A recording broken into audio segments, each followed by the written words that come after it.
Estamos ya en casi 160 participantes. Vamos a comenzar.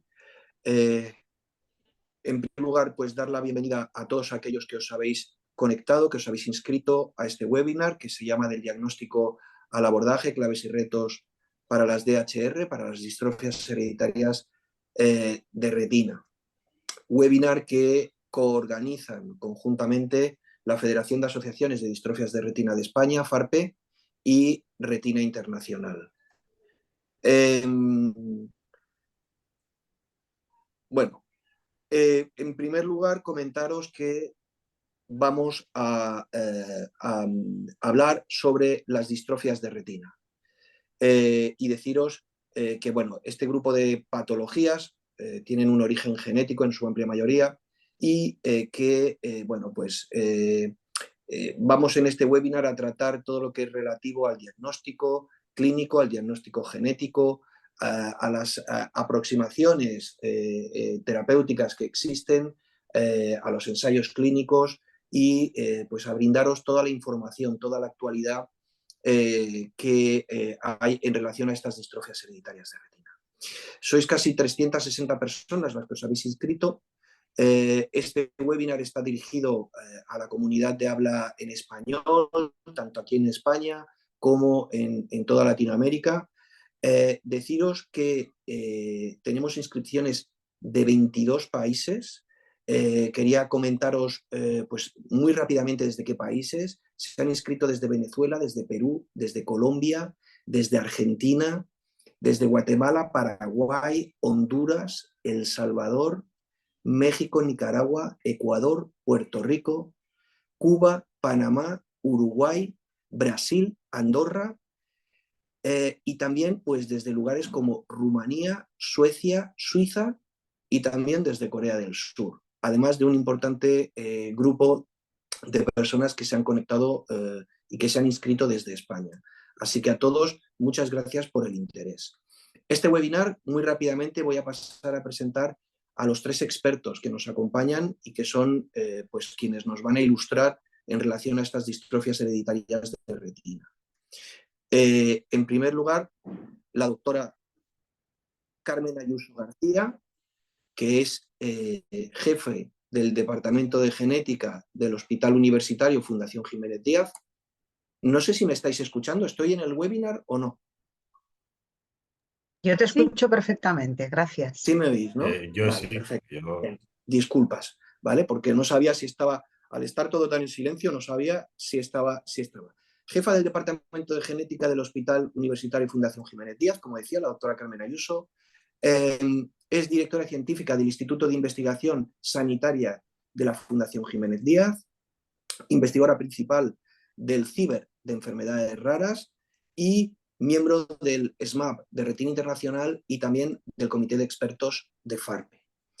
Nos acompañará también la doctora Rosa Coco Martín, que es oftalmóloga, es catedrática de oftalmología de la Universidad de Valladolid, es retinóloga en el Instituto de Oftalmobiología Aplicada de Valladolid, es especialista en enfermedades hereditarias de la retina, directora del Grupo de Investigación de Retina del IOBA y miembro del Comité de Expertos de FARPE. Y en tercer lugar estará José María Millán Salvador, el doctor José María Millán Salvador, que es investigador principal del Grupo de Biomedicina Molecular y Genómica del Instituto de Investigación Sanitaria La Fe de Valencia, creo que lo he dicho bien, José María.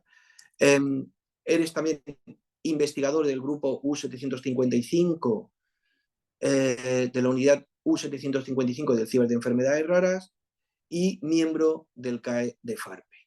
Estos son los tres especialistas que nos van a acompañar. En cuanto al desarrollo de este webinar, lo vamos a dividir en dos grandes bloques. Uno que habla del diagnóstico clínico y genético y un segundo bloque que habla de bueno, pues, las posibles aproximaciones terapéuticas, ensayos clínicos avanzados, etc. Y ya sin más dilación, vamos a comenzar pues, con lo que es el desarrollo, ¿no? Este webinar va a ir en un formato de charla. Los tres expertos tienen la posibilidad de compartir pantalla si así lo desean para exponer alguna de sus respuestas. Y en primer lugar, pues vamos a pasar con el primer bloque que hablamos del diagnóstico clínico y genético, y la primera pregunta que le vamos a lanzar a la doctora Coco en relación a los niños, a la infancia, es cómo es el diagnóstico en esa etapa y qué se puede mejorar para obtener un diagnóstico pues, de una forma más rápida, más precoz. Bueno, pues buenas tardes, gracias por la invitación. Y bueno, esta pregunta bueno, no es muy diferente de la de adultos, y quizá sí que hay algunas matizaciones que hacer respecto de los niños, porque a veces sí que es verdad que el diagnóstico en edad infantil es complejo, porque si resulta muy evidente que el niño no ve, que un lactante no ve, eh, pues a todo el mundo le llama la atención. Pero hay enfermedades como puede ser, por ejemplo, una ceguera nocturna congénita estacionaria, que la disminución de visión puede ser moderada, que el niño no sabe cómo es ver bien, que no se queja en absoluto, que el fondo de ojo es normal y que puede ser más complicado llegar al diagnóstico, y que precisamente, pues como son congénitas o la cromatopsia congénita, pues puede resultar más complicado el diagnóstico. En cualquier caso, los niños, insisto, como los adultos, requieren una combinación de exámenes clínicos y genéticos para identificar correctamente la enfermedad. Entonces tendremos que hacer pues, una evaluación clínica que incluye el fondo de ojo, ahí donde se podemos encontrar cambios en la retina, pruebas de función visual, porque como digo, cuando parece que el niño no ve, pero no vemos nada en el fondo de ojo, pues va a haber que hacer un electroretinograma. La historia familiar nos puede ayudar. Y dado que las distrofías son hereditarias, pues las pruebas genéticas muchas veces son fundamentales para llegar a un diagnóstico genético y poder ayudar en el asesoramiento de la familia. Y respecto a qué podemos mejorar para hacer un diagnóstico más precoz, pues recordar que, bueno, aquí en España, y supongo que en otros países, aunque sea de otra manera también, se tiene establecido un tamizaje neonatal. Seguramente la doctora Ayuso y el doctor Millán nos pueden hablar mucho mejor de él. Recordemos que el 20% de las retinosis pigmentarias son sindrómicas, y que en estos síndromes a veces se pueden hacer diagnósticos tanto de ida como de vuelta. Hay veces que el síndrome se detecta porque lo primero que empieza es la enfermedad ocular y somos nosotros los que nos ponemos en marcha, los oftalmólogos, y otras veces la enfermedad comienza por otros síntomas y podemos adelantarnos a la aparición de los síntomas oculares, e incluso la detección, se puede llegar a evitar la aparición de otro, que no se repita el evento en otros hijos que pueda tener la pareja posteriori. Añadir que continuamente se van produciendo mejoras en la tecnología de diagnóstico clínico, retinografías de campo amplio para los niños que se pueden tomar con pupilas muy pequeñas y en ojos muy pequeños, OCTs de campo amplio, avances en la electroretinografía que pueden permitir una confirmación más temprana y precisa de cuál es la alteración ocular. Ya digo, los genetistas nos podrán decir todos los avances que hay en diagnóstico genético, pero también tenemos que mejorar la educación y la concienciación sobre distrofias retinianas hereditarias entre los profesionales de la salud, pero también entre el público general, para que acudan antes a consultas y permitir esos diagnósticos más temprano. Pues muchísimas gracias, Rosa. No sé si Carmen o José María Millán quieren añadir algo. Bueno, yo creo que Rosa es la experta aquí en clínica, efectivamente. Al final, el diagnóstico genético confirma la sospecha clínica, ¿no? Sí que me gustaría decir que el diagnóstico clínico confirma, pero no descarta la enfermedad. Es decir, si hay un diagnóstico clínico, sea en un niño, sea en un adulto, de retinosis pigmentaria o de cualquier tipo de distrofia de la retina, se hace el estudio genético y bueno, tanto Carmen como yo y muchos sabemos que hay entre un 30 y un 40% de los pacientes en los que, estudiando todos los genes conocidos, no encontramos el gen responsable. Esto no quiere decir que, eh, que no sea una distrofia hereditaria de la retina, ¿vale? Simplemente por las técnicas actuales, pues no no podemos encontrar ese gen o esas mutaciones o alguna de las mutaciones. Y bueno, pues habrá que esperar a mejoras en el diagnóstico genético que se están produciendo también y muy rápidamente para encontrarlas. Perfecto. Sí, a mí me gustaría añadir que, como se ha comentado ya por parte de la doctora Coco, del doctor Millán, el diagnóstico genético hoy en día ofrece la confirmación del diagnóstico y a veces su refinamiento en aproximadamente entre un 60 y un 70% de los casos. Por eso, dependiendo de la disponibilidad que haya en cada país y en cada sistema sanitario, se debe recurrir lo antes posible, cuando existe la sospecha clínica de este diagnóstico, a el diagnóstico genético, que va a ayudar a enfocar mejor el caso, particularmente si son niños.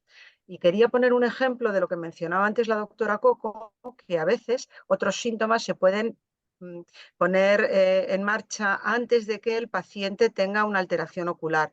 Por ejemplo, en aquellos países en los cuales existe un cribado neonatal de sordera congénita, se puede descubrir entre los niños que tienen una sordera profunda que se les ha diagnosticado a través de ese cribado, se puede diagnosticar un porcentaje muy pequeñito, pero no desdeñable, de niños que además de la sordera puedan llegar a tener una alteración ocular, como por ejemplo es el síndrome de Usher tipo 1. Así que ese sería un ejemplo muy claro de cómo un cribado neonatal, aunque no está dirigido a diagnosticar una enfermedad de los ojos, puede servir para detectar una distrofia de retina en un recién nacido. Lo normal es que no haya cribados neonatales para detectar este tipo de problemas, pero algunas veces, como ella ha comentado y en el ejemplo que yo he puesto, puede resultar que de un cribado neonatal de otra enfermedad se descubra que se trata de una enfermedad sindrómica que también puede afectar a la vista en un momento de la vida de ese niño. Me resulta también interesante lo que ha comentado la doctora Rosa Coco en relación a la educación a los profesionales y un poco la formación, ¿no? A esos médicos de atención primaria, enfermeros, ¿no? También a prestar un poco de atención a esos niños pues en las revisiones que se realizan, ¿no? A nivel general. Sí, en nuestro país, no tengo mucha información de Iberoamérica, pero en nuestro país se hace un screening a los niños a la edad de 3 años. Todos los niños aquí pasan a los 3 años por la enfermera pediátrica, les hacen una toma de visión y si no alcanzan un mínimo de visión o hay alguna asimetría entre la visión de alguno de los dos ojos, son remitidos a oftalmología pediátrica. Aquí los pediatras son muy importantes. Estamos hablando de niños y en los niños, pues los que ven a los niños son los pediatras de primaria, ¿vale? Bueno, respecto a lo de las sindrómicas, también me gustaría poner un ejemplo de una enfermedad rara, como todos los síndromes estos, más rara que el Usher, eso también, como es la aciduria metilmalónica, que normalmente empieza por el ojo. Si nosotros ponemos el foco y somos capaces de hacer el diagnóstico pronto, se pueden poner algunos tratamientos que hacen que el pronóstico de los síntomas neurológicos de esos niños pues, sea mejor. Entonces también nosotros podemos poner nuestro granito de arena para que esos niños pues, tengan una mejor calidad de vida, aunque no se les cure. Muy interesante. Rosa, seguimos contigo. A nivel adulto, a edad adulta, ¿qué pruebas son necesarias, pruebas diagnósticas para un correcto diagnóstico de estas distrofias de retina y que no haya pacientes o tratar de que el menor número posible de personas se nos escape sin un diagnóstico certero?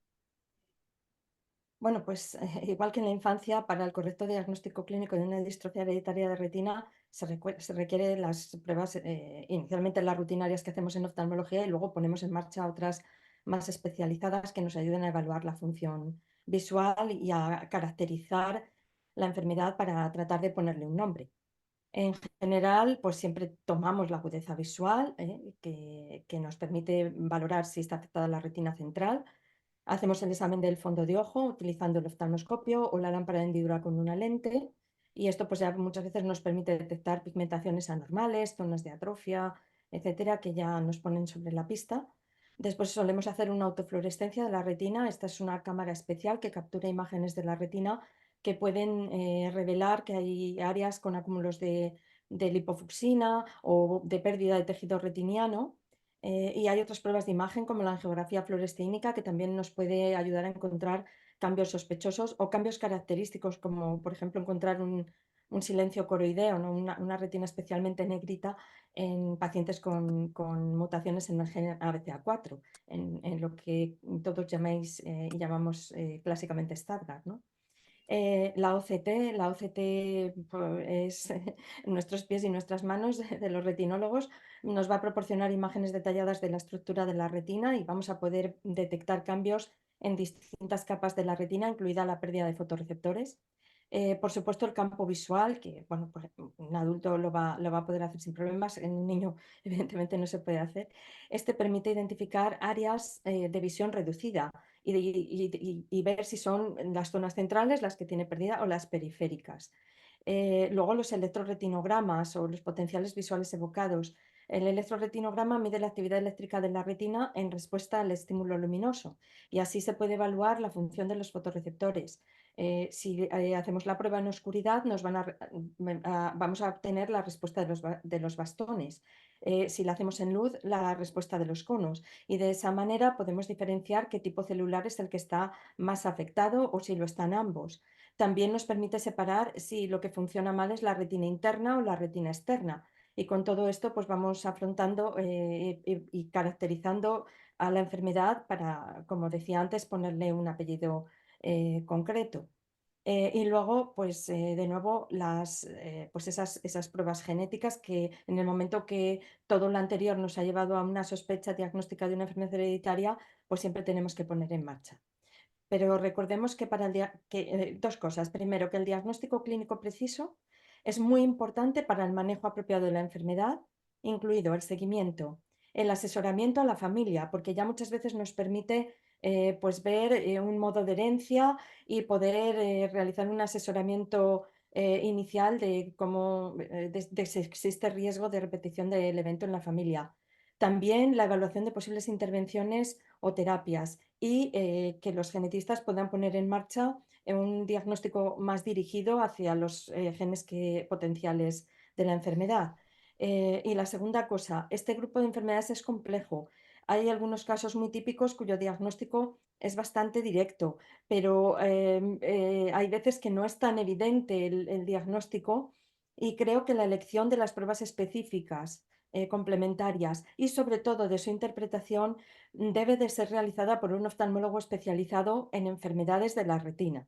Eh, Tenemos que ayudar a nuestros compañeros oftalmólogos generales a sospecharlas, pero el diagnóstico concreto debería de ser cosa de un oftalmólogo especializado en enfermedades de retina o un oftalmólogo pediátrico especializado en este grupo de enfermedades. Perfecto. Carmen, Chema. Bueno, yo aquí tengo muy poco que añadir porque estoy plenamente de acuerdo con todo lo que ha comentado la doctora Rosa Coco. Yo sí que puedo hablar con perspectiva de muchísimos años porque de los que estamos aquí soy la más mayor y puedo comentar cómo han cambiado radicalmente la aproximación diagnóstica y terapéutica a estas enfermedades apoyándose en dos grandes pilares, aparte del conocimiento de los expertos, como se ha comentado, ¿no?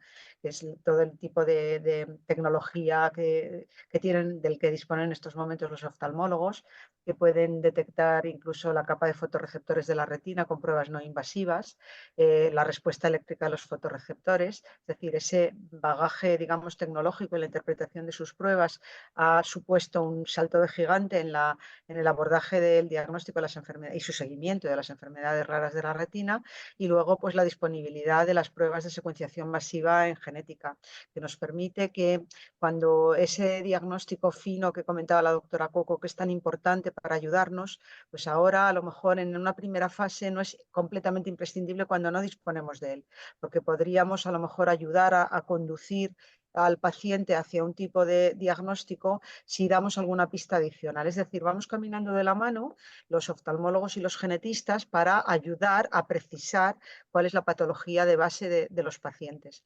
En algunos sitios, como en nuestro país, que creo que tenemos la fortuna en España de disponer de un sistema sanitario y una tecnología genética y oftalmológica muy potente, pues la verdad es que ha sido una suerte porque podemos ayudar muchísimo a los pacientes. Creo que coincidiréis todos conmigo, incluido David, que eso ha sido así.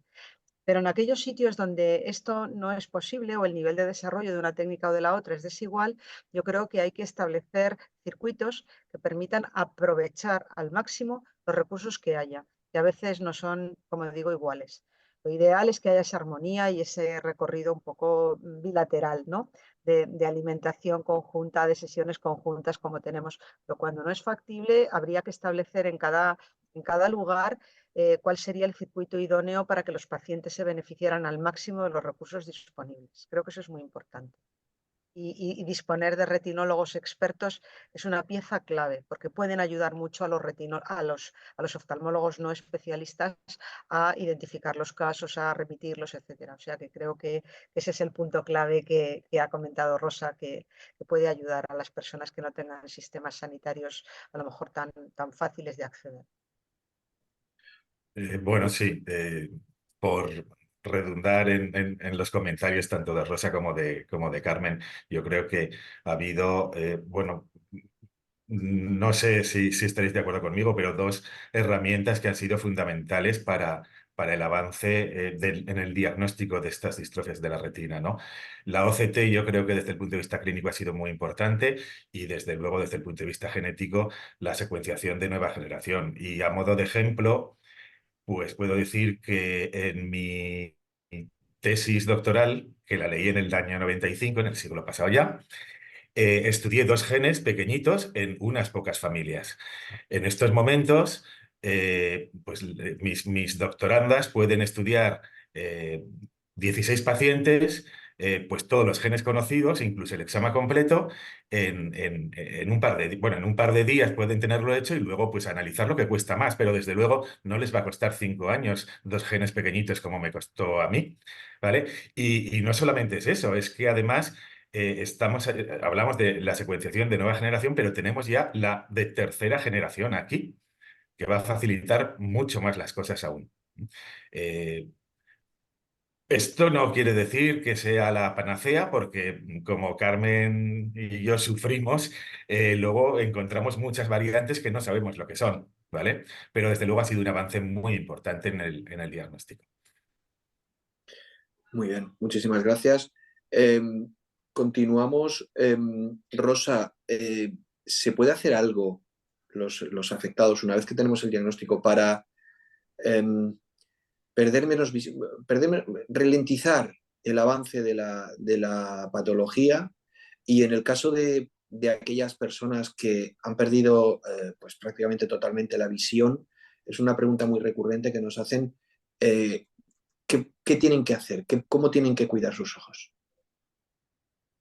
Bueno, como bien has dicho, en el manejo de las distrofias hereditarias de retina es un paso muy significativo, sería un paso muy significativo ralentizar la progresión de la enfermedad y preservar la visión restante o el resto visual.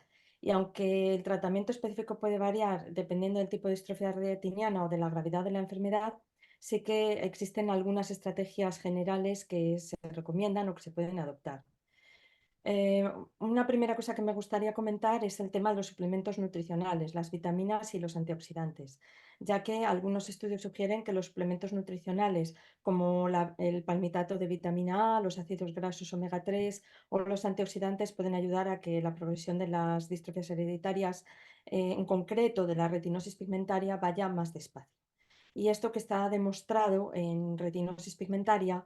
Sin embargo, tenemos que ser muy cuidadosos con la recomendación genérica de la toma en concreto de vitamina A, porque aquellos pacientes que tienen mutaciones en el gen ABCA4, es decir, que tienen una retinopatía asociada a la ABCA4, que serían aquellos que tienen clínicamente una enfermedad de Stargardt o un fundus flavimaculatus o una distrofia de conos bastones por mutación en el gen ABCA4, pues no deben de tomar suplementos de vitamina A, porque como ya hemos repetido muchas veces y no nos cansaremos de seguir repitiendo, cuando existe mutación en este gen, en la proteína que codifica este gen, lo que acaba matando las células fotorreceptoras va a ser el acúmulo de un metabolito tóxico que no sale de la célula. Entonces, si le damos más vitamina A, lo que estamos haciendo es echar leña al fuego y cada vez hay más metabolito tóxico y está demostrado que la enfermedad va más deprisa. Así que teniendo mucho cuidado de estar seguros de que la enfermedad no sea debida a una mutación en el gen ABCA4, en general, para los pacientes con retinosis pigmentaria, sí que podríamos estar recomendando la toma de la vitamina A, de los ácidos grasos omega 3 y de los antioxidantes.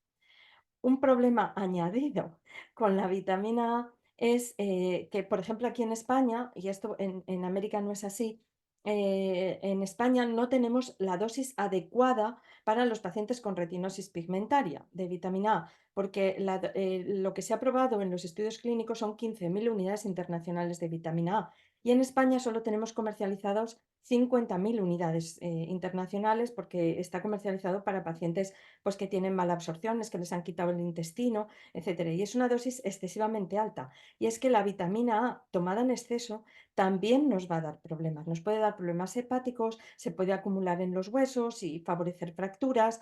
Así que, bueno, la vitamina A tomada en exceso tampoco es buena. Con lo que, bueno, pues se puede tomar el camino del medio y pensar en cambiar el estilo de vida y tener una dieta saludable. Es decir, mantener una dieta rica en frutas y en verduras que pueden proporcionar todas esas vitaminas y antioxidantes que podrán proteger la retina. Por otra parte, se utiliza mucho la protección contra la luz azul y violeta y ultravioleta.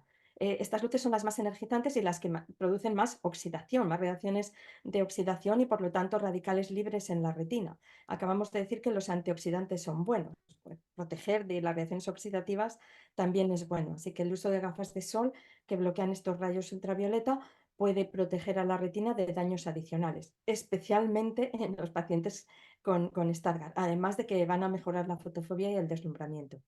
Y yo también recomendaría realizar evaluaciones oftalmológicas de vez en cuando, porque es crucial para monitorizar la progresión de la enfermedad y ajustar el tratamiento. A veces aparecen complicaciones como una catarata o como un edema de mácula que son tratables y si no vas porque piensas que es progresión de la enfermedad, pues se está escapando una cosa que realmente podríamos hacer algo para mejorar la visión.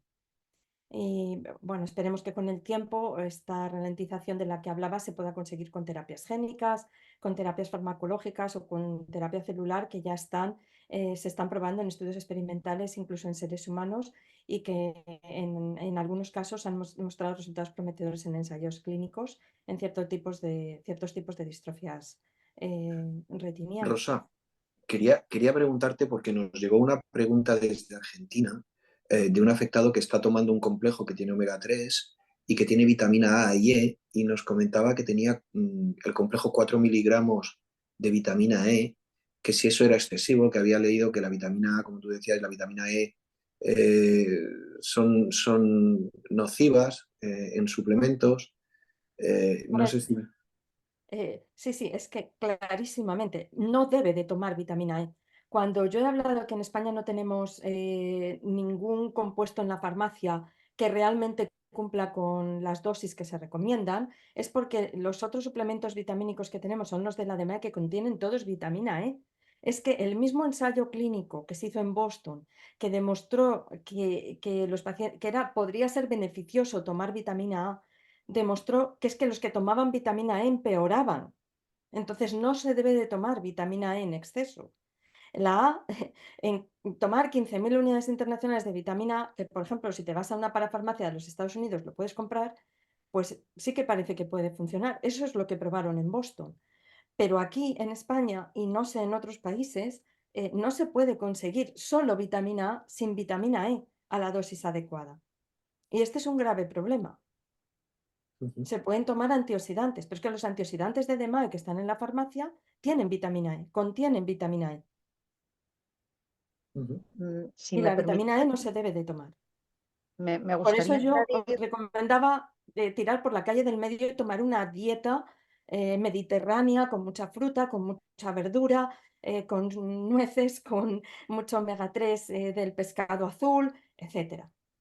Ingerir los alimentos vía, o sea, ingerir las vitaminas vía los alimentos, Y a ¿no? dieta, porque ahí no vamos a tener problemas con el exceso de vitamina. Me gustaría añadir un apunte sobre la vitamina A la lista de situaciones en las cuales está contraindicado su uso y el riesgo de sobredosificación para la salud de cualquier persona. Querría añadir el riesgo que tiene la vitamina A para las mujeres en edad fértil si la toman estando embarazadas, porque la vitamina A es teratógena, puede producir malformaciones en el feto si se toma durante el embarazo. Por tanto, aquellas mujeres que tengan distrofia de retina, que piensen que la vitamina A les puede beneficiar, pero que estén planificando un embarazo, no deben tomar vitamina A porque es peligrosa para el feto. Esto también lo quería añadir porque podría ocurrir esa circunstancia. Gracias, Carmen, lo había olvidado. Muchísimas gracias. Así es. Muy bien, pues muchísimas ¿Puedo gracias. añadir una cosa? Y sí, por supuesto. A ver, es que me hizo mucha, no sé, me gustó mucho. En 2012, un grupo de investigación italiano hizo un experimento con unos ratoncitos que tenían retinosis pigmentaria. Entonces dividieron en dos grupos y a unos los mantuvieron con su mamá y con, bueno, estos norias y estos juegos que tienen los ratones, y a los otros los separaron de su madre y los dejaron en la jaula con serrín y punto, ¿no? Y vieron diferencias significativas, de manera que aquellos que estaban separados de la mamá y sin juegos, la retinosis pigmentaria avanzaba más rápidamente que los otros, ¿no? Conclusión, que ser feliz también ayuda a ralentizar la enfermedad. Ujú. Interesante, o sea, el estado anímico. Ujú. Muy interesante. Bueno, vamos ahora a pasar a hablar un poquito del diagnóstico genético, de lo que son esos test genéticos y esos asesoramientos genéticos, lo importante que son para confirmar, ¿no? El diagnóstico. ¿De qué sirve? Y en este caso la pregunta va dirigida a Carmen Ayuso, José María Millán. ¿De qué sirve identificar el gen afectado? ¿Haya o no tratamientos para ese gen? Carmen, si quieres empiezas tú. Si me permitís, quería hacer antes una observación, y es que estamos un poco personas a hacer estudio genético, porque no solamente a los niños o a los adultos en los que se sospecha una enfermedad genética. Me gustaría recordaros que puede ser necesario, no sé si estáis viendo mi pantalla, puede ser necesario o conveniente identificar, aquí tengo puesto de qué sirve, que es lo que tú me has preguntado, David, y lo voy a enumerar, pero si luego me lo permitís, voy a repasar un poco en qué casos tendríamos que hacerlo. Entonces, bueno, nos sirve, como hemos dicho todo el tiempo, para confirmar o redefinir el diagnóstico clínico. Podemos, un fondo de ojo, sobre todo de un niño o de una persona que tiene una enfermedad poco avanzada, o cuando le ha visto, o excesivamente avanzada, que no hemos visto cómo debutó, o cuando le ha visto una persona no experta, no, como la doctora Coco, como un retinólogo experto, pues puede confundirse desde el punto de vista clínico, o a veces también las retinas nos engañan, engañan a los expertos, porque tienen una apariencia de tener un diagnóstico que a lo mejor no es luego el que se demuestra con el estudio genético. Entonces, en la inmensa mayoría ayudamos a confirmar, pero algunas veces, pocas, pero algunas, también ayudamos a redefinir el diagnóstico clínico. Sirve también en algunos casos para establecer el pronóstico de la enfermedad. Tenemos patologías en las cuales conocemos por el tipo de mutación que pueden tener un tipo de evolución más rápido o menos rápido, o incluso que pueden afectar más a la retina periférica, más a la retina central. Y esto de modo particular cuando ocurre, cuando hacemos el diagnóstico en personas que tienen una enfermedad incipiente, que está debutando, puede ser de ayuda para los pacientes y sobre todo para sus médicos. Nos ayuda a instaurar medidas preventivas. Acababa de mencionar la profesora Coco que en los pacientes que tienen una enfermedad de retina producida por una mutación en el gen ABCA4, sea Stargardt, sea distrofia de conos bastones, sea Fondos flavimaculatus, no se debe dar vitamina A. Y además hay que prevenir el efecto de la luz azul o de la luz ultravioleta. Así que esta medida preventiva se puede establecer cuando sabemos el diagnóstico molecular, el diagnóstico genético en estas personas.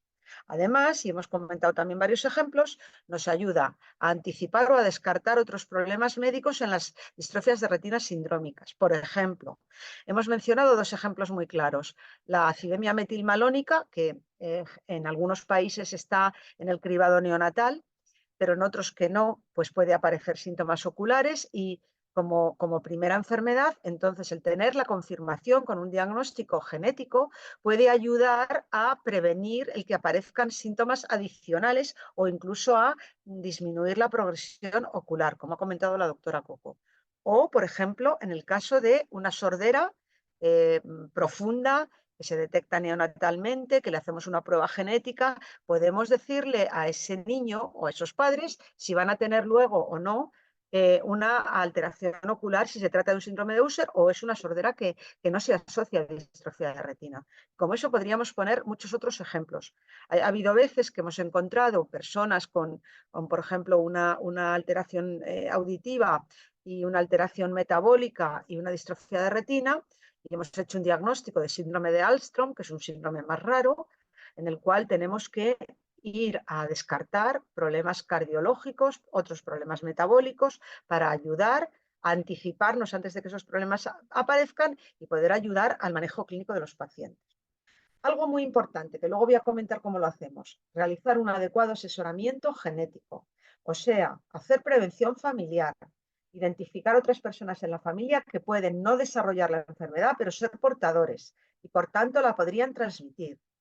Incluso poder establecer el hacer un diagnóstico prenatal, incluso hacer un diagnóstico preimplantacional.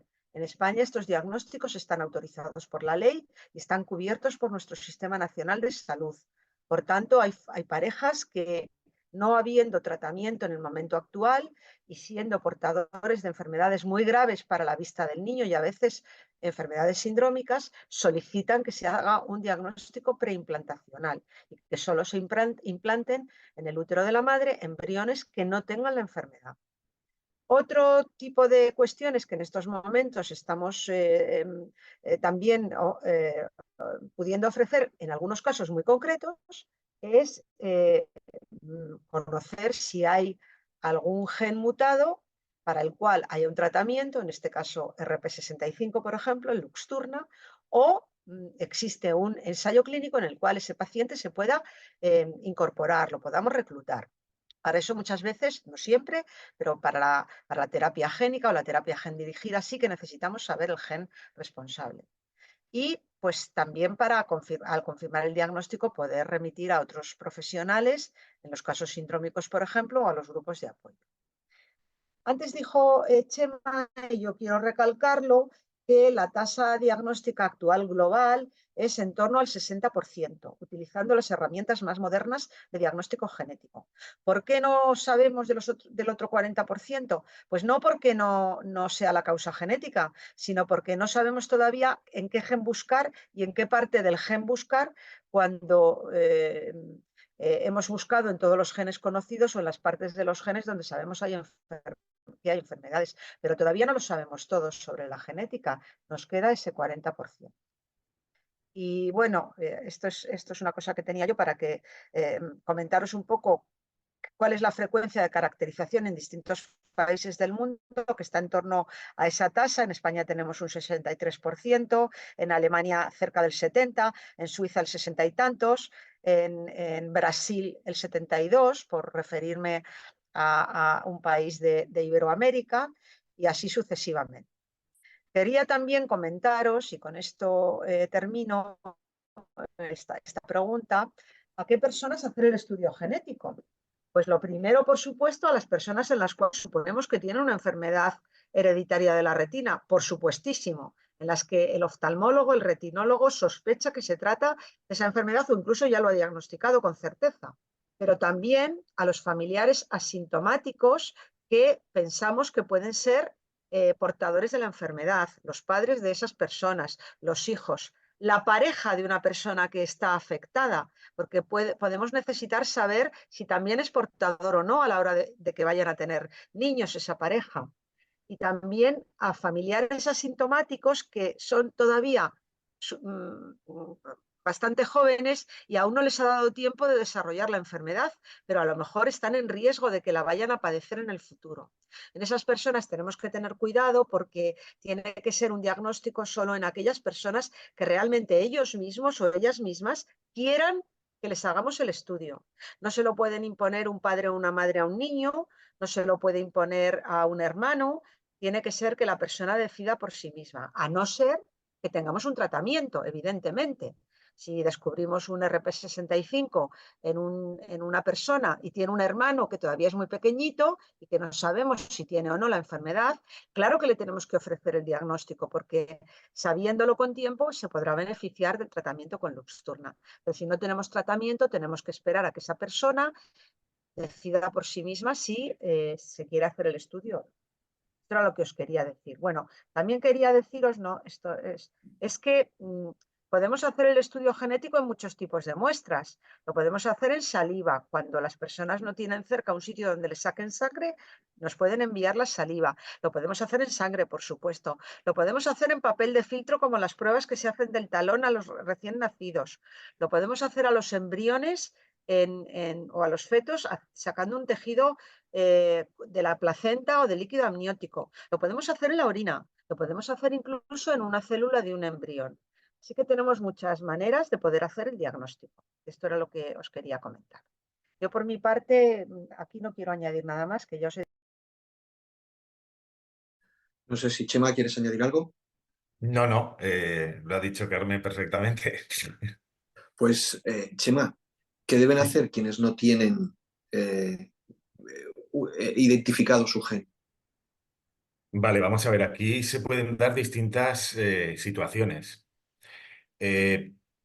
Una persona con retinosis pigmentaria, dependiendo del momento en que se le hiciera el estudio o dependiendo de quien lo solicite, le pueden haber estudiado lo que se llama un panel de genes relacionados con las distrofias hereditarias de la retina. Y ese panel puede tener 10 genes, puede tener 100 o 150 o los 281 que en estos momentos se conoce que están relacionados.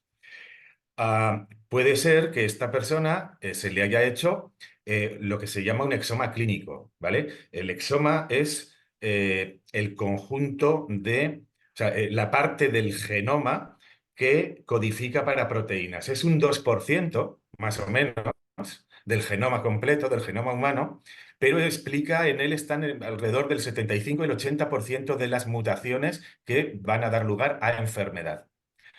Pueden haberle hecho un exoma completo, ¿vale? No solo un exoma clínico, que son unos 7.000 genes, más o menos entre 5.000 y 7.000, sino el exoma completo que comprendería los entre 20 y 22.000 genes que tenemos nosotros.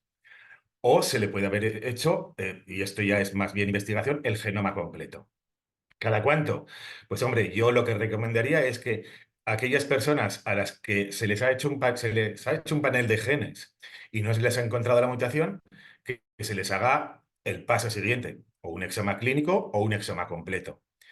Y aquellos que se les ha hecho el exoma completo y tampoco se les ha encontrado, y esto ya no es en estos momentos asistencial, sino de investigación, se les puede hacer un genoma completo para buscar las posibles causas en aquellas regiones que no son codificantes para la proteína, que son las que ha dicho Carmen hace un momento, pues que esas partes del gen que nosotros no buscamos, y a lo mejor podemos encontrar allí, estoy seguro, un porcentaje muy alto de mutaciones.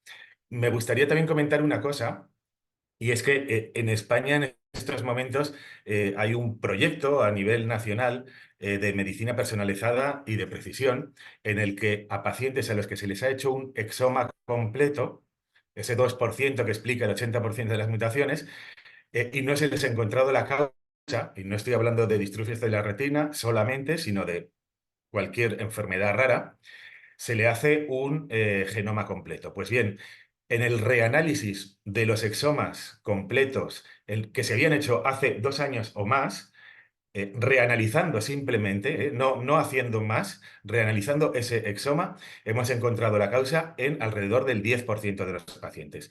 Y me gustaría, bueno, pues que la gente o reivindicar que cuando se tienen los datos genómicos, digamos exoma o digamos genoma, cada cierto tiempo hay que reanalizar porque aparecen genes nuevos, mutaciones que tenían un significado incierto ahora resulta que o son patológicas o no, etcétera, etcétera. Y como digo, hasta un 10% sin hacer nada se le ha encontrado la causa responsable. Chema, os iba a preguntar precisamente por eso, a ti y a la doctora Ayuso, ¿cada cuánto tiempo tiene una persona que se ha hecho el estudio genético y no tiene resultados concluyentes? ¿Cada cuánto tiempo tiene que solicitar ese reanálisis para un poco ver si obtiene un diagnóstico genético? ¿Quieres que conteste yo? Porque nosotros en nuestro departamento tenemos establecidas varias cosas. Dentro de poco vamos a implementar un sistema que nos va a permitir cada 6 meses evaluar las variantes que tengamos de significado incierto, es decir, los casos dudosos, los que no sabemos si hemos encontrado algo, pero no sabemos si eso es la causa de la enfermedad o no es nada. Y eso para nosotros es una pesadilla porque aproximadamente un 15% adicional a ese 60% tienen variantes de ese tipo. Entonces, ahí a lo mejor podríamos rascar algún diagnóstico más. Y entonces vamos a implementar un sistema para tener alertas de valorar esas variantes por si ha habido alguna reclasificación. Entonces, cada 6 meses lo vamos a montar de esta manera. Ya te contaré porque es algo de ayer, Chema. No he tenido tiempo ni de hablarlo contigo.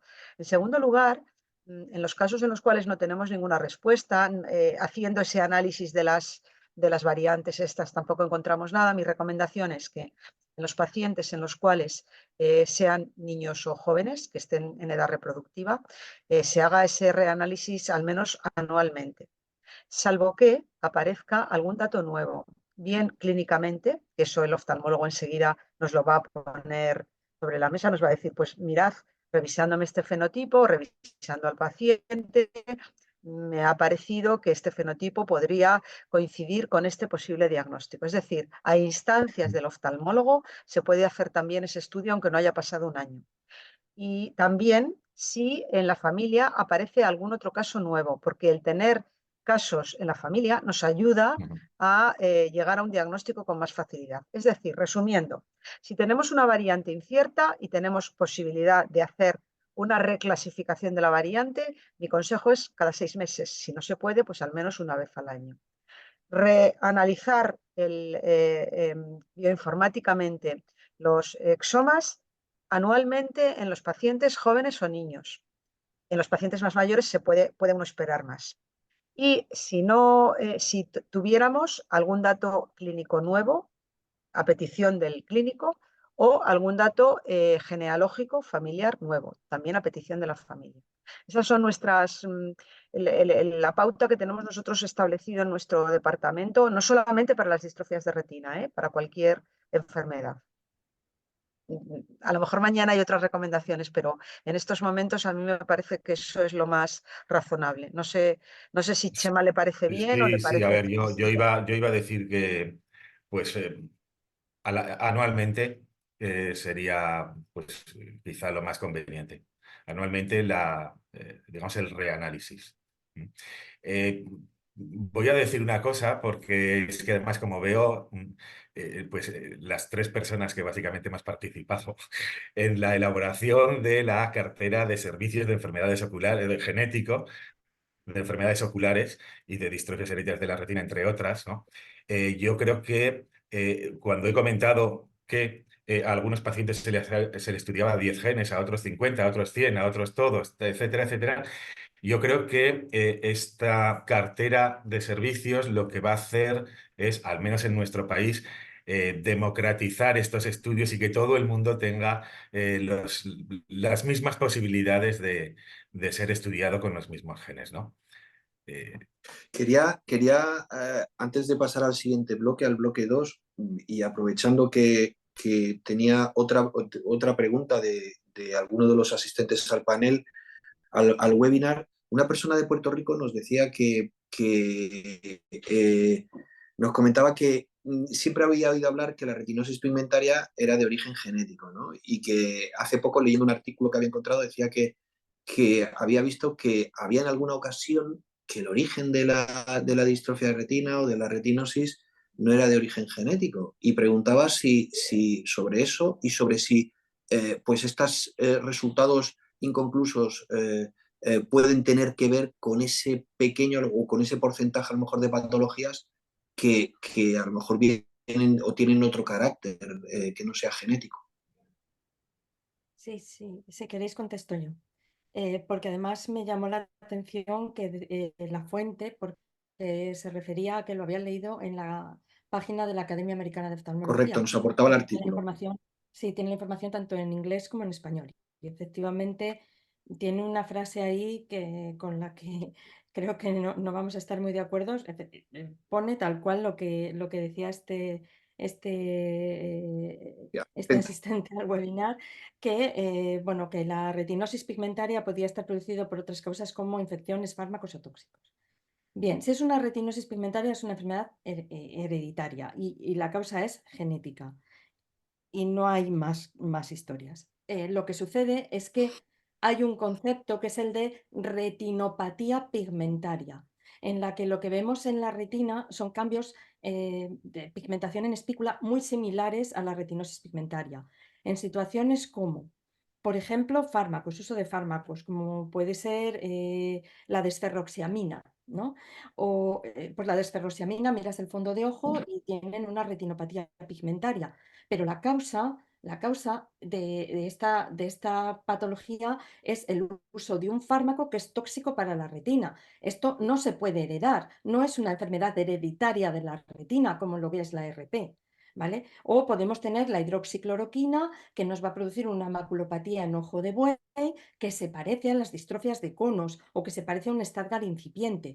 Pero evidentemente la causa es tóxica, es un medicamento.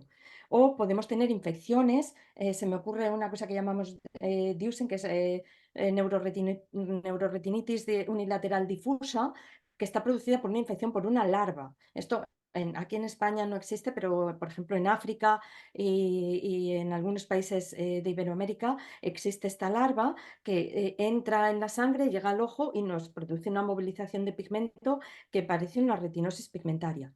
O también cosas como que un mecanismo contuso, un traumatismo contuso, como puede ser, por ejemplo, el traumatismo contuso que supone la explosión de una bomba, puede producir lo que nosotros llamamos una retinopatía pigmentaria esclopetaria, donde lo que ves es una pigmentación difusa en la retina que se parece a la retinitis pigmentosa y en la que los fotorreceptores están atrofiados, están ausentes exactamente igual, pero la causa es distinta y por lo tanto no es la misma enfermedad. Y evidentemente un traumatismo no se hereda. Evidentemente, si tú te has tomado un fármaco, esa enfermedad no se hereda. O si tú te has cogido una infección, esa enfermedad no se hereda. Nos va a dar una retinopatía pigmentaria que los retinólogos vamos a tener que tener en cuenta en el diagnóstico diferencial, sobre todo los tenemos en cuenta en los casos unilaterales, ¿vale? Pero eso no quiere decir que sea una retinosis pigmentaria tal y como estamos hablando aquí dentro de lo que son las distrofias hereditarias de retina, que es que por definición son hereditarias y su causa es genética. No sé si me he explicado. Perfectamente. Pues Además, perdóname, yo voy a hablar como usuaria, no como médico. Pero cuando un paciente acude a una consulta de un médico, se le preguntan todos los antecedentes. Entonces, es obvio que un paciente que muestre en su fondo de ojo algún síntoma de este tipo, tiene que saber que ha recibido cloroquina o desferroxiamina o que ha tenido un estallido de una granada al lado o tiene otros síntomas asociados a una parasitosis. Entonces, no se puede confundir, no se puede confundir con una distrofia de retina hereditaria, que son la inmensa mayoría. Son diagnósticos que el oftalmólogo puede hacer el diagnóstico diferencial perfectamente. No le va a caber duda ni al médico ni al paciente de cuál es la causa. Sí, salvo que nos oculten el dato o no se acuerdan o no le den importancia. Que a veces pasa que te cuentan un antecedente tarde, ¿no? Te cuentan un antecedente tarde, o porque no le han dado importancia. pues muy interesante y esperemos que que hayáis dado respuesta a esa pregunta que nos formulaban desde Puerto Rico. Quería pasar al bloque 2, realizar ese examen a la primera terapia que tenemos en el mercado y a esos ensayos clínicos prometedores que pueden acercarnos a algunas otras más. Y bueno, pues en este caso, la pregunta que quizá pues, la dirigiría a la doctora Ayuso sería una valoración, ¿no?, sobre esa primera terapia génica para una distrofia de retina, después de ya unos cuantos años que la llevamos aplicando, que se está aplicando en diferentes países en el mundo. A ver, que tengo que hacer varias cosas y me aturullo. A ver, lo primero que quiero decir es que tenemos una información, digamos, colateral de lo que está ocurriendo con Luxturna, por ejemplo, en España.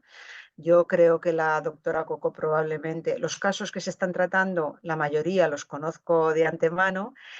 También conozco cuáles han sido los criterios para incluirlos en el tratamiento, porque en España, al menos en la Comunidad de Madrid, hay un comité de evaluación que hasta ahora ninguno de los casos que tiene criterios de inclusión se ha rechazado para el tratamiento, se ha tratado absolutamente a todos. Y tengo la información indirecta de que así ha sido en otras comunidades autónomas. En España no se ha dejado de tratar un solo caso diagnosticado que cumpliera criterios de inclusión. Respecto de cuál ha sido la evolución de los pacientes tratados con Luxturna, no os puedo dar yo información, pero estoy segura de que la doctora Rosa Coco sí que os puedo comentar un poco lo que está pasando con el ensayo clínico de RPGR, pero es una información muy preliminar. Entonces, si queréis, a lo mejor la doctora Coco prefiere hablar en primer lugar sobre qué es lo que está ocurriendo con los pacientes tratados con Luxturna. Bueno, a mí me pasa también un poco como a Carmen. Yo no tengo la información de primera mano porque no he tenido la oportunidad de tratar a los pacientes ni los sigo. Conozco a algunos de ellos que nos han hablado de su experiencia. Parece que bueno, ya se sabía antes de que fuese aprobada la terapia que funcionaba mejor cuanto más joven es el paciente, porque tenemos más tejido retiniano que puede ser susceptible de recibir el gen bueno, el gen correcto, y por lo tanto funcionar mejor, y por lo tanto los resultados visuales son mejores pues cuanto más joven es el paciente y en mejor estado tenemos la retina. Un problema que ha surgido y sobre el que cada vez hay más publicaciones es la aparición de algunas zonas de atrofia que en principio se describieron relacionadas con el punto en el que se inserta la aguja ya sabéis que el fármaco se inyecta subretiniano en una cirugía por debajo de la retina con una canulita. Entonces, al principio se pensaba que las placas de atrofia que estaban todas relacionadas con esa zona de punción, pero ahora se están viendo la aparición de otras zonas de atrofia no relacionadas con esa zona de punción, y se está haciendo un seguimiento a largo plazo de cómo evolucionan estas atrofias porque preocupa. Y en concreto la EMA, pues ha obligado, la Agencia Europea del Medicamento, desde que se empezó a utilizar este fármaco, obliga o sea, a cada cierto tiempo reportar los resultados a la propia EMA y la evolución de todos los pacientes que han sido tratados. Y nosotros, como país perteneciente a la Unión Europea, pues los pacientes nuestros pues están aportando datos. Aquí en España, creo que David tiene la cifra más exacta, pero creo que ya han sido tratados en torno a 30 pacientes. Y bueno, pues como digo, los más jóvenes pues han mejorado su ceguera nocturna, sobre todo, y su calidad de vida, y se manejan bastante mejor que antes del tratamiento. Sí, las noticias que yo tengo a través del Centro Tratador de Madrid, que está en el 12 de octubre, que lo dirige la doctora Pilar Tejada, es que son coincidentes plenamente con lo que tú acabas de comentar, Rosa.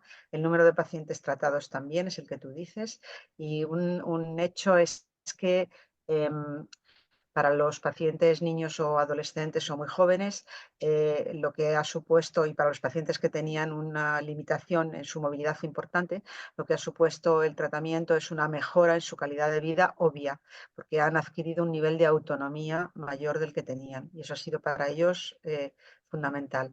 Hay otra cuestión, y es que, bueno, que eso también lo estuvieron comentando, que los pacientes que van a recomendar que se trate primero el ojo mejor, porque evoluciona siempre peor el segundo ojo que el primer ojo tratado. Entonces, al contrario de lo que se estaba haciendo antes, una de las conclusiones de los primeros tratamientos que se están haciendo es que tal vez sea conveniente tratar primero el ojo mejor para darle mayor posibilidad de que evolucione a una mejor visión. Esto es un comentario también que he escuchado. Perdonadme si no lo digo con precisión oftalmológica, porque no soy oftalmóloga, pero estas son las cosas que estamos oyendo comentar cuando tenemos reuniones de este tipo. En general, lo que sí que podemos decir es que para niños y jóvenes parece que el tratamiento, más allá de que puedan aparecer complicaciones más adelante de este tipo de atrofia, el tratamiento les ha compensado en su vida porque les ha cambiado mucho su autonomía y su calidad de vida. Ellos están francamente muy satisfechos con el tratamiento, los niños y los jóvenes. En los adultos pues ha habido diferencias, ¿no? Ha habido algunos que han respondido muy bien y están muy contentos y otros en los cuales no han notado ningún cambio o muy pocos cambios significativos. Y bueno, no Muy bien. sé si David quiere añadir algo. Yo lo que iba a No, comentar. yo quería preguntaros ahora por cuándo tendremos una segunda terapia, cómo van esos ensayos clínicos, sobre todo, principalmente en terapia génica. Entiendo que luego, bueno, luego os voy a preguntar sobre otras terapias, pero en terapia génica, Sí. ¿cuáles Yo son los ensayos? os estoy ahora poniendo una imagen, David, donde hago un resumen del ensayo del gen RPGR, el ensayo de Janssen, que, como sabéis, fue precedido de un estudio observacional y un estudio genético. Hago este comentario porque muchos de los ensayos clínicos, por lo menos de terapia génica, supongo que ocurrirá también con otro tipo de terapias, siempre que hablamos de enfermedades raras. Si realmente queremos establecer que el tratamiento, no ya que es seguro, sino que es eficaz, tenemos que saber qué es lo que ocurre en condiciones normales cuando no hacemos ningún tratamiento. Por eso casi todos estos ensayos, antes de hacer el ensayo con el tratamiento que queremos probar, se hace un estudio que llamamos observacional o de historia natural de la enfermedad, para ver en un plazo de tiempo suficientemente largo qué es lo que ocurre en condiciones normales, cuánto tiempo tardan esos pacientes en perder la visión, qué tipo de alteraciones oculares van teniendo a lo largo del tiempo, etcétera. No vaya a ser que sea una enfermedad que de por un natural en un plazo de 3, 4 años no cambia, pongamos un tratamiento, nos pongamos tan contentos porque el paciente está igual, no ha perdido visión y resulte que es lo mismo que les hubiera ocurrido aunque no hubiéramos hecho ningún tratamiento. Entonces, dicho esto, quería comentar que varios de los ensayos que se van a poner en marcha o que están ya en marcha, se ha hecho este estudio observacional. Y este es el caso en el gen RPGR. Entonces, nosotros teníamos en España muchísimos casos. Cuando este ensayo se abrió, teníamos localizadas 82 familias, ahora mismo muchas más, y 151 casos. Pero el centro que se abrió en la Fundación Jiménez Díaz para hacer la terapia génica e inyectar dentro del ojo el gen RPGR, solamente nos permitía incluir un número limitado de pacientes. Es más, nos dijeron que incluyéramos 5 y al final hemos incluido 7, porque nos ha dado tiempo a poder incluir estos 7. Entonces, también tengo que decir que en España y en Europa en general no nos permitieron incluir niños ni tampoco mujeres. En Europa solamente se han incluido pacientes adultos. Entonces, en este ensayo lo que os puedo contar es que ya están inyectados todos los pacientes, los 2 ojos. Cuando estaba preparando yo esta diapositiva me dijeron que 6 pacientes, 12 ojos, pero en el momento actual ya son 7 pacientes, 14 ojos. No he cambiado la diapositiva, perdonadme. Y lo que se ha encontrado hasta ahora ha sido que los pacientes en general comentan que algunos de ellos notan alguna mejoría, pero es muy prematuro para poderlo decir. Y en cuanto a efectos adversos, deciros que en 3 casos se ha observado tensión ocular elevada, que ya lo están viendo también en otros centros, que estos pacientes pueden tener elevación de la tensión ocular. Y en un caso, además de esos 3, estos pacientes, estos 3 casos les está controlando con medicación y no ha supuesto un problema importante. Pero sí que tenemos un caso en el que la tensión ocular ha subido muchísimo y de hecho Aquí os pongo que puede requerir cirugía, pero está en estudio todavía, pero esta mañana me han confirmado que se le va a intervenir, porque efectivamente la tensión ocular no revierte con el tratamiento habitual y necesita cirugía. Así que esta es digamos, el efecto adverso que estamos observando y que por lo que me cuentan las oftalmólogas de mi hospital, que son las que están haciendo el ensayo, es un efecto adverso que se ha visto en más centros. Así que habrá que prestar atención a este aspecto y ver cómo se puede evitar su aparición, si es que se puede, o al menos eh, intentar detectar a través de marcadores clínicos qué pacientes podrían eventualmente desarrollar este tipo de complicación, ¿vale? Por lo demás, no ha habido ningún otro tipo de complicación y en general las compañeras que están haciendo el ensayo están bastante contentas con cómo está yendo, pero no os puedo decir más. Es un ensayo fase 3, de manera que es posible que en un plazo no excesivamente largo, si el ensayo va bien, si no hay más efectos de este tipo o graves o se ve que la mejoría de los pacientes es constatable, pues es posible que en un lapso de tiempo razonable el fármaco pueda ser autorizado por la FDA o por la EMA. Esta es la visión sobre este tratamiento. Nosotros sabéis que hemos participado también en un fármaco para enfermedades Stargardt, pero los resultados no fueron muy halagüeños en cuanto a eficacia. Ahora mismo hay algunos fármacos que se están preparando para poderse desarrollar algunos ensayos clínicos, pero nosotros todavía en este momento no podemos decir cuándo podría ser, porque al menos en lo que a nosotros concierne, en lo que nosotros sabemos, no os podemos decir cuándo podría ser el momento. Sí que sabemos que hay algunos para Usher tipo 2 que están en marcha. También quiero decir que, como sabéis, participamos en un estudio observacional europeo para miosina 7A, Usher 1. Estamos ahora mismo, precisamente, vamos a tener la visita de cierre del estudio observacional 5 de marzo y se está preparando toda la documentación para presentarla a la EMA y poder solicitar el inicio del ensayo clínico de terapia génica para Usher tipo 1. Pero eso es lento porque las autorizaciones, todo el procedimiento, digamos, administrativo lleva un tiempo, pero ya estamos en la recta para empezar pronto el ensayo. Y así que os pueda decir de memoria, eso es fundamentalmente en nuestra experiencia más directa, ¿eh? Nos preguntaban previo al webinar, cuando enviamos a las personas inscritas que nos enviaran preguntas, nos preguntaba una persona desde España acerca si había investigaciones sobre el gen CERKL.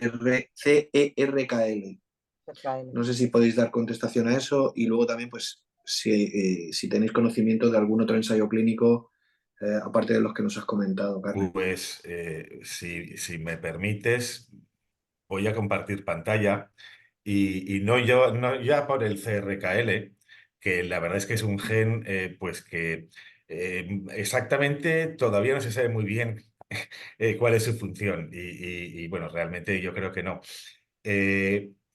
Pero sí que me gustaría mostrar una página que, pues bueno, nosotros conocemos bastante bien, que se llama clinicaltrials.gov y voy a poner, como esto está grabado, pues quien no lo pueda ver, ¿veis la pantalla? Yo creo que sí la estás Sí, compartiendo, ¿no? la vemos bien. Sí, las Vale. personas conectadas no pueden, solo pueden a través del chat contestarnos. Vale. Bueno, como esto está grabado, si hay alguien que no puede verlo, bueno, que le pregunte a alguna persona. Esta es la dirección, ¿vale? Y entonces, esta es una página web que es de uso gratuito, pertenece al Instituto de la Salud Nacional norteamericano y que tú le puedes poner aquí pues cualquier enfermedad, por ejemplo, retinitis pigmentosa, porque es en inglés, y otros términos. Puedes meterle CRKL o puedes meterle RHO, rodopsina o miosina 7A, lo que tú quieras, y puedes poner el país, y si no pones nada, pues por defecto saca todos, le das a buscar y te sale qué hay para cada enfermedad. ¿Eh? Por ejemplo, aquí yo había puesto para rodopsina y entonces pues te aparecen, por ejemplo, pues todos los ensayos que hay en el mundo, ensayos clínicos para concretamente retinosis pigmentaria debida a mutaciones en rodopsina y de forma, digamos, una búsqueda avanzada te dice además eso, si está activo, si está reclutando, si ha terminado, etcétera, etcétera. Y dicho esto, pues lo que hice fue buscar qué ensayos clínicos hay en estos momentos, esto es de antes de ayer, pues por ejemplo para retinosis pigmentaria. Y en estos momentos hay 43 estudios para terapia génica para retinosis pigmentaria, 44 para terapia celular y 15 para terapia farmacológica. ¿Vale? Para maurosis congénita de Leber hay 23 estudios, uno para terapia celular, ninguno para oftalmológica. Y tú puedes entrar a cada uno de los estudios y ver qué es lo que hacen, cuáles son las características inclusión, exclusión, etcétera, etcétera, ¿vale? Lo digo porque es una página que a estas personas que preguntan concretamente por qué hay de mi gen, pues a lo mejor pueden entrar ahí y ir cada cierto tiempo ir informándose. ¿No? Yo No sé quería si, también comentar que, porque luego la que seguramente tiene mucho más que decir es la doctora Coco, pero quería mencionar que en España tenemos un portal en castellano para los estudios que están en desarrollo, los ensayos clínicos que están en España, que se llama Registro de Estudios Clínicos y que lo mantiene el Ministerio de Sanidad. Entonces ahí se puede ver qué ensayos clínicos están en desarrollo en España, de cualquier enfermedad, no solo enfermedades raras, no solo distrofias de retina. Así que, y como están en castellano, pues es muy fácil el acceso. Obviamente, para las personas que viven en Latinoamérica, identificar un ensayo que se desarrolla en España, pues le puede suponer una dificultad el incluirse en un ensayo, porque exige que tuvieran que venir a todas las visitas aquí, etcétera. Entonces, no es muy operativo participar en un ensayo que está muy alejado geográficamente de donde uno vive.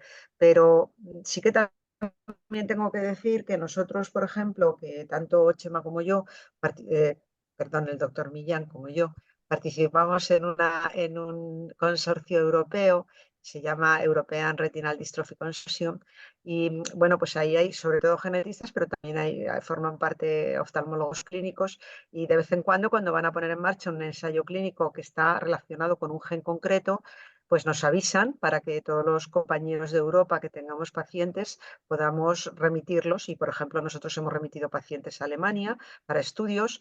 También en alguna ocasión que nos han avisado de estudios en Bélgica o en Holanda, también les hemos avisado. O en Londres, en el UCL, en el Moorfield, también les hemos ofrecido la oportunidad de ir. Quiero decir que la comunidad científica estamos conectados de tal modo que cuando aparece la posibilidad de un ensayo clínico en un país cercano, y que sea factible, pues revisamos todos nuestros registros y vemos si tenemos algún paciente que se podría beneficiar y les avisamos. Y ese es el caso de lo que hacemos constantemente.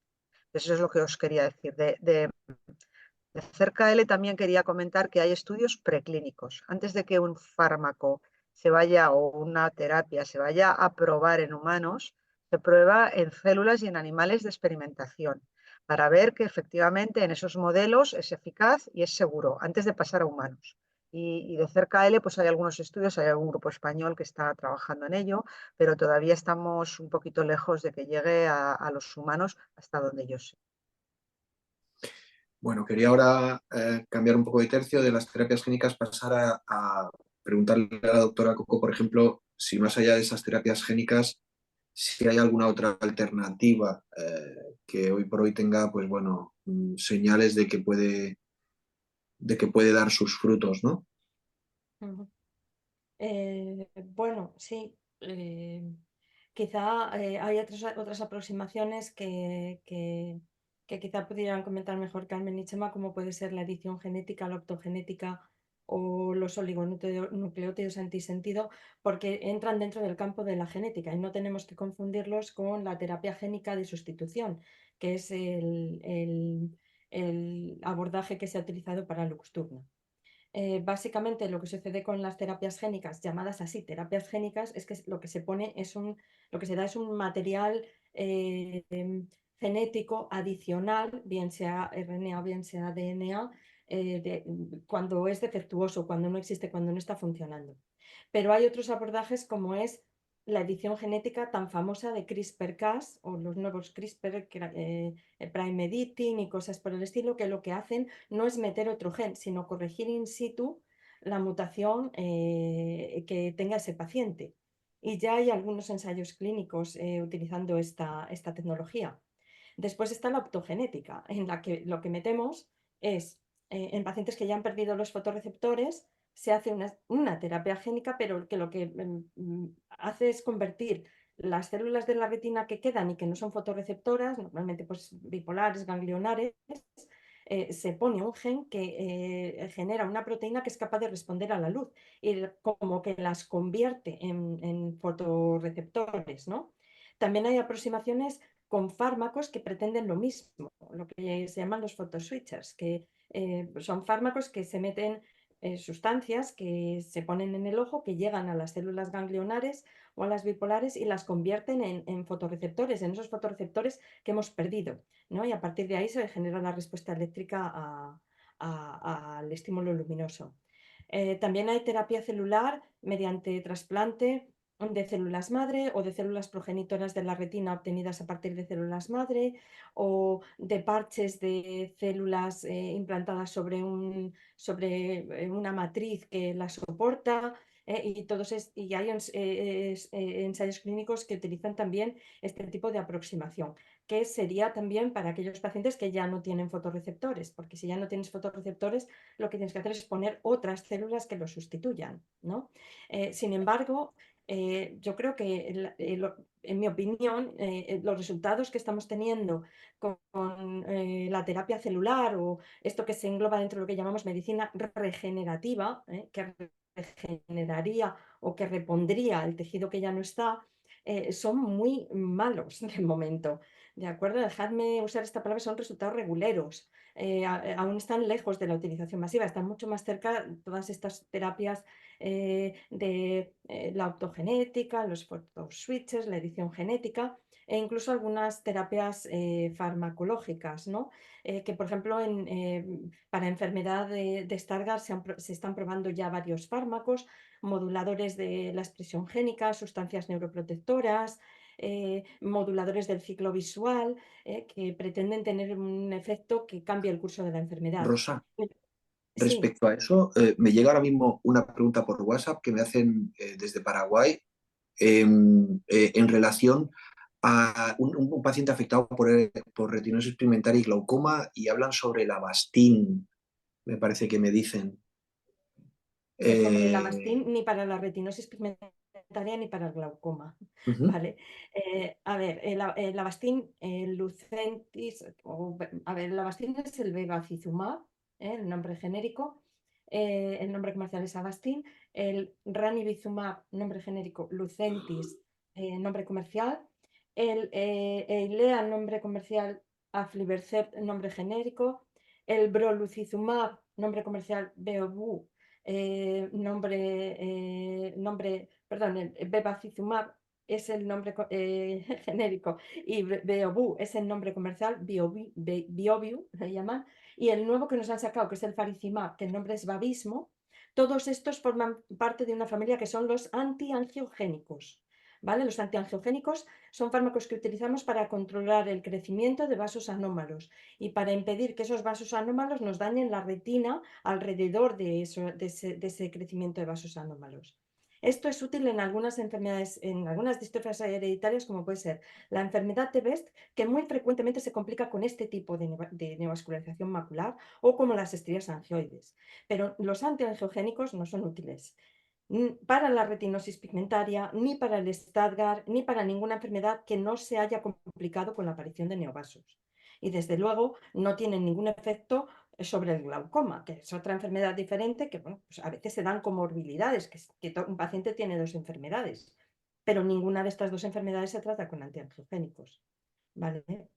Y bueno, solo me faltaba de mencionar entre las posibilidades terapéuticas los implantes retinianos y dispositivos electrónicos, las prótesis retinianas, que también se conocen como ojos biónicos, que se implantan quirúrgicamente en el ojo y que son capaces de convertir también el estímulo luminoso en señales eléctricas y que también le puede permitir a algunos pacientes pues, percibir patrones de luz-oscuridad, encontrar dónde hay una puerta, dónde hay un obstáculo. ¿Vale? Y por último, bueno, pues también en Alemania se está probando algún tratamiento con estimulación eléctrica que pretenden estimular las células retinianas restantes y mejorar la función visual, aunque yo los resultados que he visto con respecto a estimulación eléctrica me generan bastantes dudas, ¿vale? Y esto es básicamente, yo creo, las líneas que suelo repasar con los pacientes cuando me piden esta información. Pues muchísimas gracias, Rosa. Muy interesante. Quería preguntaros ahora a cualquiera de los tres, ¿quién y cómo puede participar en un ensayo clínico? Cada vez más oímos hablar de que hay ensayos clínicos en fase 2, en fase 3. Nos ponemos muy nerviosos y queremos rápidamente saber y ver si somos candidatos, si podemos participar. ¿Cómo funciona todo esto? Yo creo que en alguna ocasión lo he comentado, me había preparado alguna diapo, pero casi lo voy a decir de viva voz. Mira, antes cuando el doctor Millán ha mencionado la base de datos de ensayos clínicos que hay en Estados Unidos, o cuando yo he hablado del portal que tiene el Ministerio de Sanidad en España, una de las cosas que es obligatorio cuando un medicamento se puede ensayar en humanos, ha tenido que autorizarlo alguna de las agencias internacionales. En el caso de Estados Unidos y probablemente en toda América sea así, es la FDA, la Food and Drug Administration. Y en el caso de España es la EMA, que también lo ha mencionado antes la doctora Coco, y además tenemos nuestra propia agencia de medicamento española. Cuando un fabricante de un tratamiento, sea una universidad o sea una industria farmacéutica, quiere hacer un ensayo clínico, le tiene que autorizar el que lo haga. Y una de las cosas fundamentales que ha tenido que establecer a priori es qué características tienen que tener los participantes. Y eso se llaman criterios de inclusión. Por ejemplo, yo os he contado antes en RPGR que en España no se han incluido pacientes menores de edad. Luego, un criterio es la edad, tener más de 18 años. Otro criterio para RPGR es el sexo. Hay que ser varones, no pueden ser mujeres. Otro criterio para RPGR es tener mutado, sin género de dudas, el gen RPGR. Bueno, ya tenemos tres características que se llaman criterios de inclusión. O sea, es obligatorio que cuando hay un ensayo clínico, las personas que entren en el ensayo cumplan los criterios de inclusión. Pero además, con eso no basta. Tienen que no tener ninguno de los criterios de exclusión. Por ejemplo, que no tenga una enfermedad tumoral activa, porque entonces estamos dando inmunosupresor, bueno, estamos dando corticoides, estamos haciendo una serie de técnicas que podría interferir con un tratamiento, por ejemplo, con quimioterapia. Que no tengan una pérdida de visión tan grave que sea improbable que se puedan beneficiar del tratamiento que vayamos a poner. Que no tengan una enfermedad oftalmológica concomitante que pueda poner en riesgo el tratamiento que vamos a poner. Os pongo criterios de exclusión. Por tanto, lo primero que tiene que tener una persona para saber si se puede beneficiar de un ensayo clínico es verse los criterios de exclusión y los criterios de inclusión. Es probable que un paciente por sí mismo no sepa pues, su nivel de agudeza visual, de campo visual, etcétera, y necesite, si cree que cumple todos los criterios, además consultar a su oftalmólogo y que le haga un examen oftalmológico último para ver que realmente podría entrar en un ensayo. Esa es otra de las razones por las que es conveniente que un paciente, aunque no tenga ninguna complicación, consulte periódicamente a su oftalmólogo, porque a lo mejor sale un ensayo clínico y necesita un informe oftalmológico reciente. Pero en cualquier caso, repito, puede cumplir los criterios de inclusión, no tener ningún criterio de exclusión y luego tiene que ser operativo el que pueda ir a hacerse un ensayo. Cuando nosotros empezamos con el ensayo de RPGR, tuvimos un aluvión de personas que querían participar en el ensayo. Llegamos a tener hasta una persona que no vivía en Madrid, que se trasladó hasta el hospital porque quería enterarse. Y fijaros, en aquel momento todavía no habíamos cubierto el número de pacientes que podíamos ver, porque nos limitan, la industria nos limita, nos dice tantos pacientes, más no porque no vamos a tener suficiente fármaco nada más que para estos casos. Todavía podíamos incluirlo y esa persona, una vez que se le explicaron los riesgos y los posibles efectos adversos y en qué consistía el ensayo, decidió no participar. Porque hay un procedimiento que es muy importante, que es el consentimiento informado. Se le explica al paciente en qué consiste lo que vamos a hacer y se le explica que no es un tratamiento, que es un experimento, para que lo entendamos. O sea, que podría ocurrir que no funcione o podría ocurrir que tenga algún efecto adverso porque todavía no lo sabemos todos. Entonces, esto es muy importante porque no se le está ofreciendo un tratamiento al paciente, se le está ofreciendo el observar si ese tratamiento es efectivo y seguro. Si con todas esas circunstancias el paciente cree que es posible que se le incluya, entonces debe dirigirse a su oftalmólogo y decir, he visto este ensayo, ayúdeme o ayúdame para dirigirme a los investigadores que están realizando el ensayo, que me ofrezcan esa información y que me consideren. Nosotros, desde luego, cuando aparece un ensayo nuevo, tenemos en cuenta todos los pacientes que están en nuestras bases de datos y cuando nos escriben compañeros o los propios pacientes, también los tenemos en consideración y los incluimos en nuestras posibles revisiones y cribados para ver si los podemos incluir. Pero obviamente, como acabo de decir, solamente pueden entrar unos pocos. Pero no se tiene que desesperar la gente porque no entre en un ensayo, porque un ensayo no deja de ser, repito, un experimento. Si la cosa va bien, entonces el tratamiento se terminará autorizando y se podrá ofrecer a los pacientes que cumplan una serie de condiciones. Eso es lo que a mí me gustaría contar de los ensayos. Seguro que mis colegas quieren añadir algo. Sí, bueno, a mí hay un criterio de elegibilidad que también es importante, que es que en unos ensayos se pide que el nivel de progresión de la enfermedad no sea muy avanzado y en otros al contrario, ¿no? Por ejemplo, en los de terapia celular se pide que, como no mejoran mucho, se pide que esté muy avanzado. Es que depende de la terapia que se esté probando. Y luego en el proceso de selección, pues es evidente que hay que hacer ese consentimiento informado, y una vez que deciden participar, pues ya se hace la visita de inclusión. También quería decir una cosa con respecto a que, vale, una vez que se ha finalizado el ensayo y se ha aprobado la terapia, vamos a poner que sea una terapia génica, tenemos que tener en cuenta que hay algunos factores que pueden limitar la disponibilidad de estas nuevas terapias, ¿vale? Y en concreto es que las agencias reguladoras para aprobar estas terapias necesitan que se haya demostrado una eficacia y una seguridad.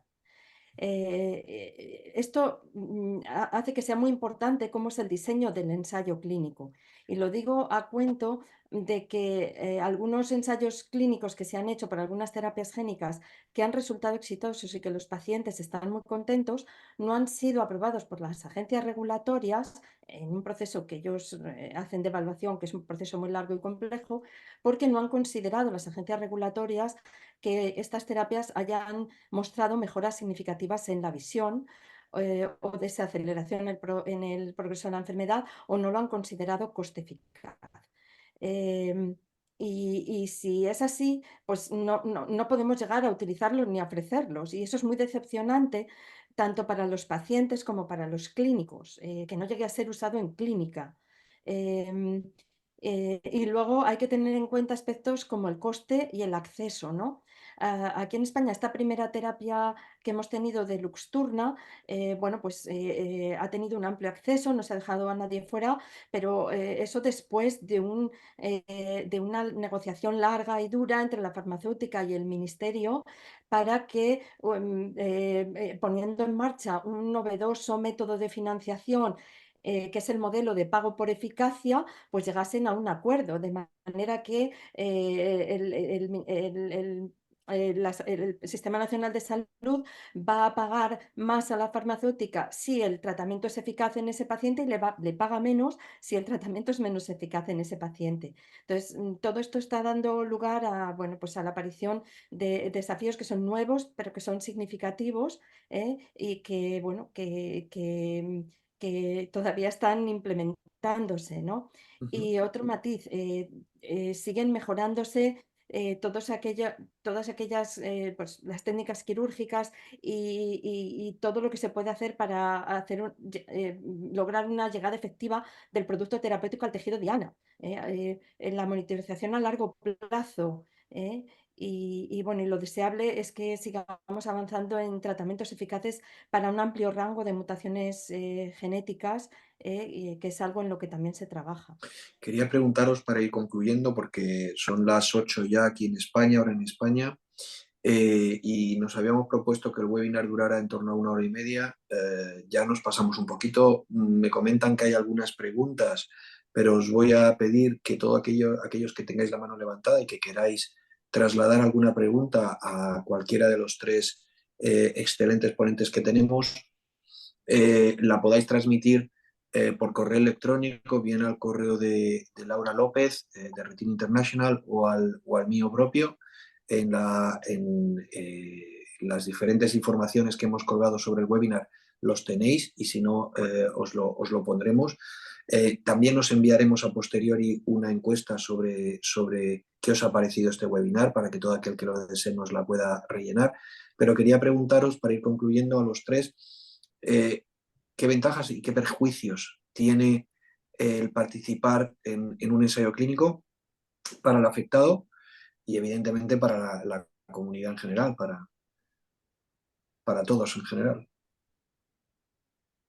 Bueno, ventajas, el acceso a un nuevo tratamiento, la contribución a la ciencia médica, optar a un cuidado médico especializado, que te van a monitorizar la enfermedad de forma muy detallada, siempre sin costo y sabiendo que tienes derechos, que tienes derecho a retirarte del ensayo en cualquier momento. Desventajas, pues yo señalaría que los riesgos son desconocidos, la efectividad incierta, que tienes que tener un compromiso de tiempo porque hay bastantes visitas que suelen ser largas, que a veces hay asignación aleatoria y no te toca el fármaco, que puede Te haber toca el placebo, ¿no? restricciones. ¿Cómo? Te toca el placebo. Sí, y que puede haber restricciones durante el ensayo, que te tienes que comprometer, pues, a no utilizar a lo mejor determinados tratamientos para otra enfermedad, para que no interfiera en el resultado. Y todo esto, pues, hay que discutirlo con el paciente antes de la firma del consentimiento informado, como antes decía Carmen. Y yo quería añadir que junto a estas pros y contras que ha mencionado, yo no se me ocurre añadir ningún otro. Ha dicho la doctora Coco el progreso de la ciencia. Yo creo que el carácter, digamos, de altruista que tiene la participación en los ensayos clínicos es muy importante. A mí me consta, por lo menos en las enfermedades raras y en las distrofias de retina, que el colectivo de pacientes y familiares con este tipo de enfermedades tienen una visión altruista enorme. Es verdad que siempre están pensando en que son enfermedades que no hay ninguna alternativa terapéutica y, por tanto, tienen la esperanza de que el tratamiento experimental les resulte eficaz, pero también es verdad que tienen un componente altruista enorme. Y yo creo que es que sin ensayos clínicos no podemos llegar a disponer de fármacos nuevos para tratar problemas que todavía no están resueltos.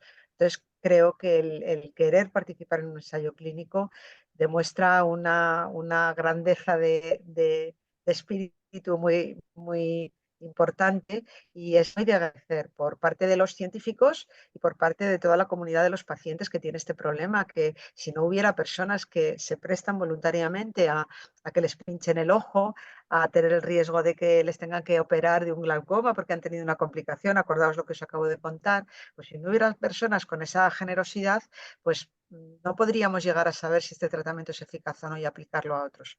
Así que los ensayos clínicos son imprescindibles. También es verdad que es una de las actividades relacionadas con la sanidad que está más regulada, está más vigilada.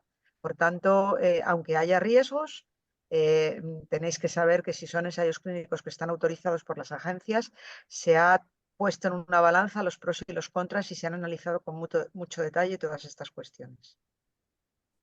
Pues a mí lo que iba a decir me lo acaba de quitar, Carmen, porque lo que iba a decir precisamente es que el ensayo clínico es un acto de generosidad, ¿vale? Por parte de los pacientes, como dice Carmen, para el progreso de la ciencia, y muchas veces lo dice, bueno, si no es para mí, para los que vengan después, ¿vale? Esto es así. Y simplemente, bueno, hemos estado hablando de que bueno, estudios preclínicos hay un montón, de los cuales muy pocos a lo mejor llegan a ensayos clínicos. Y luego de esos ensayos clínicos tienen que ser autorizados y comercializados. Como decía la doctora Rosa Coco, que se hacen estudios de coste-eficacia, se hacen informes de posicionamiento terapéutico. Y es más. Incluso, me viene a la cabeza uno para la distrofia muscular de Duchenne que acaba de ser retirado por la Agencia Europea del Medicamento porque han visto que no era eficaz, ¿vale? Pero dicho todo esto, sí que es verdad que hace 30 años lo que estamos hablando ahora sería prácticamente impensable. Impensable. Tenemos un tratamiento ya para un gen, vendrán más como decía la doctora Rosa Coco, hay un montón de estrategias terapéuticas, de aproximaciones que se están probando. Y yo creo que ese es el rayo de esperanza que sí que me gustaría dar para finalizar este webinar, ¿no? Pues muchísimas gracias. Me ha entrado otra pregunta, no sé si hacerosla ya o si estamos fuera de tiempo. Me preguntan sobre la N-acetilcisteína. ¿Qué hay sobre ello? Me lo preguntan desde Panamá. Dicen que parece ser que se va a ensayar algo en México y que podría ralentizar el avance de la progresión de estas patologías. No sé si algunos sabéis algo y ya con eso concluimos. Le cedemos el puesto a la doctora Rosa Coco. Yo no he leído nada en concreto que lo demuestre. Probablemente lo que hay es poner en marcha un estudio que demuestre su eficacia. Uh-huh. O sea, Vale. que tendremos que esperar a los resultados para saber si realmente es aconsejable o no. Pues eso es lo que podemos contestarle. A todos aquellos que tengáis alguna duda, como os he dicho, disculpadnos, pero hacérnosla llegar, por favor, a través del correo electrónico y se la haremos llegar a estos tres excelentes profesionales, la doctora Carmen Ayuso, la doctora Rosa Coco y el doctor José María Millán. Ha sido un auténtico placer, hemos aprendido muchísimo, se ha hecho muy corto esta hora y media. Desde FARPE, desde la Federación de Asociaciones de Distrofias de Retina de España y desde Retina Internacional, pues os queremos dar las gracias con mayúsculas. Hemos tenido más de 200 personas conectadas prácticamente durante todo el webinar, a excepción de ahora al final, justo ahora al final que ha bajado un poquitito, pero más de 200 personas conectadas. Y bueno, y todo ello gracias pues a vosotros, a estos tres excelentes profesionales que con vuestra sabiduría pues habéis hecho de este webinar una sesión de un enorme aprendizaje y que nos vayamos todos pues con las pilas cargadas, llenos de nuevos conocimientos y por todo ello pues os damos un agradecimiento enorme a los tres. Bueno, muchas Gracias a gracias a vosotros por vosotros y un organizarlo. saludo a todos. Un fuerte abrazo a todos los Aquí y al otro asistentes lado del desde charco. España y desde el otro lado del charco. Muy bien, pues muchísimas gracias. Aquí terminamos este webinar. Sabéis que lo vais a encontrar, lo vamos a subir tanto al canal de YouTube de Retina Internacional y también al canal de YouTube de la Fundación de Lucha contra la Ceguera aquí en España. Y cuando lo tengamos subido, pues os avisaremos a todos. Muchísimas gracias por la asistencia, esperamos que os haya gustado y os emplazamos en los próximos meses a otro webinar. Muchísimas gracias. Adiós. Adiós. Nos vemos. Adiós, Un fuerte gracias. abrazo. Gracias, David, por organizarlo.